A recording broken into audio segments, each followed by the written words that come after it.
Hey guys, today we are talking about how to get consistent referrals. So who doesn't love a one-size-fits-all outfit?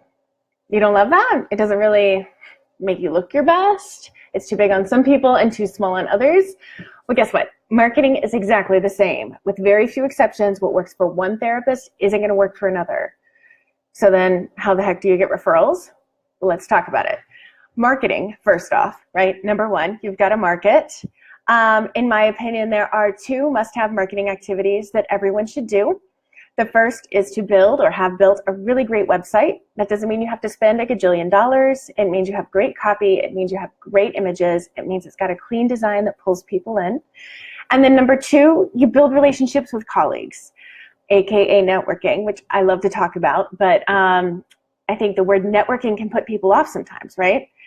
What a lot of people do is they start with that and then they add like 10 other marketing strategies, Psychology Today profiles, speaking, workshops, social media on every single platform, Facebook ads, an open house, videos, SEO, blogging, warm letters, like all these different things, right? And those are great individually, but how well do you think it goes when somebody is doing all of them, right? Some of them people are going to hate and they're doing it anyway. And some of them people are going to suck at, and that's problematic, right? That's not going to pull clients into your practice. So let's talk about how to choose 5 marketing strategies. We're going to plop in your website and your networking in there. So really just 3 other marketing strategies. First, what are you good at?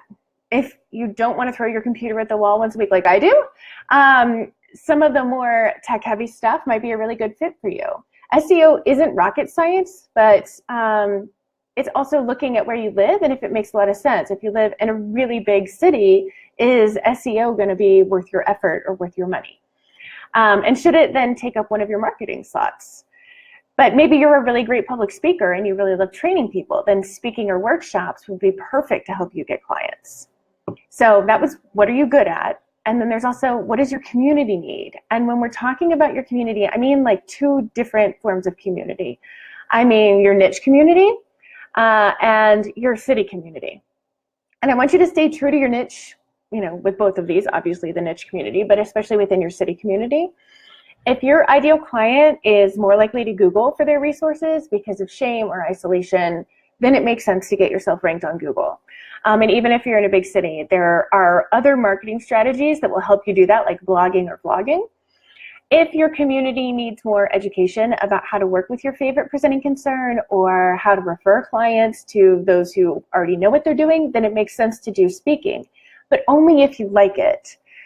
Marketing by doing the things you hate isn't really going to grow your business. I'm going to repeat that. Marketing by doing the things you hate is not going to grow your business. You're not going to be consistent. You're going to hate every minute of it. You're going to resent your practice, and let's not do that. There are plenty of marketing options so that you're not stuck with something that does not feel like a good fit.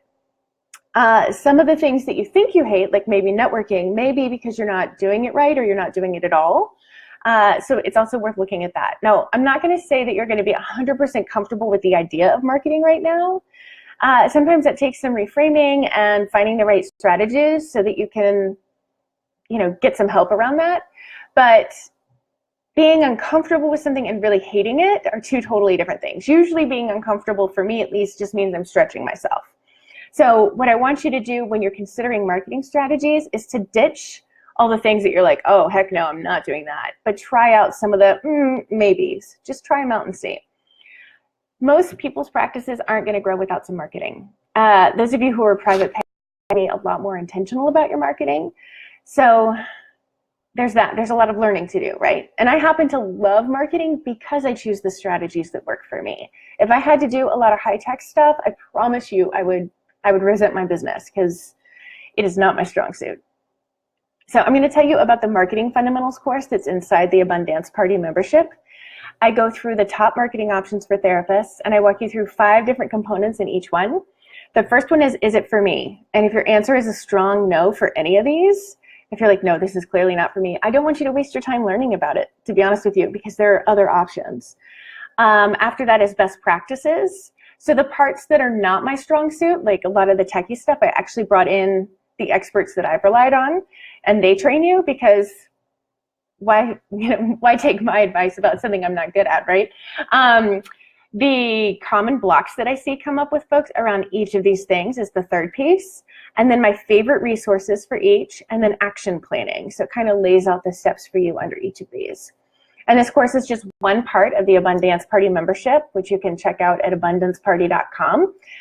It also includes the What to Say When, Scripts and Templates for Counselors in Private Practice course, a niche mini course, opportunities for one-on-one with me, monthly trainings, and a smaller, more intimate Facebook group that I'm in 3 times as much as the one that I currently run that has 7,500 people in it.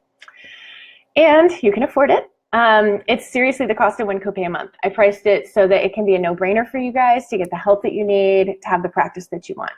So you can check out all the details and hop in at abundanceparty.com.